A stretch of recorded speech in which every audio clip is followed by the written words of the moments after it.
Syedaralun, unit SAR Banda Aceh mengevakuasi satu orang awak kapal berbendera Panama, Rewencai, berusia 39 tahun kewarganegaraan Cina, yang mengalami kecelakaan kerja di perairan Selat Malaka pada Rabu 3 Agustus 2022 malam. Evakuasi dilakukan di perairan Selat Benggala, Kabupaten Aceh Besar dengan menggunakan KN SAR Kresna. Kepala SAR Banda Aceh, Ibnu Haris Al-Husain mengatakan, Rewencai menaiki kapal kargo MV Linhai 6 dengan rute Singapura-Angola.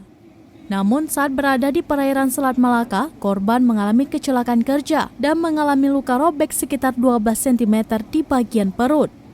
Dari kronologi kejadian, korban sedang melakukan perbaikan peralatan kebersihan tanpa disengaja. Salah satu peralatan yang digunakan korban mengenai perut sehingga mengalami luka robek sepanjang lebih kurang 12 cm dengan kedalaman 3 cm.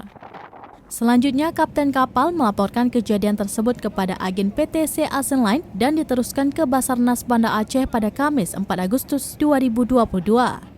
Atas informasi tersebut, pihaknya pada pukul 22.30 waktu Indonesia bagian Barat, tim rescue Basarnas Banda Aceh bersama unsur terkait bergerak ke titik intercap menggunakan KN SAR Kresna 232 untuk melakukan evakuasi medis terhadap korban.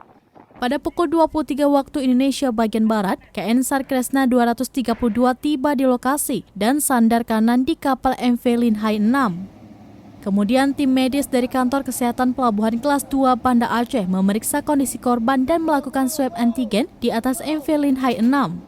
Selanjutnya korban dievakuasi ke Rumah Sakit Umum Daerah Zainal Abidin menggunakan ambulan Kantor Kesehatan Pelabuhan Kelas 2 Banda Aceh untuk mendapatkan penanganan medis lebih lanjut.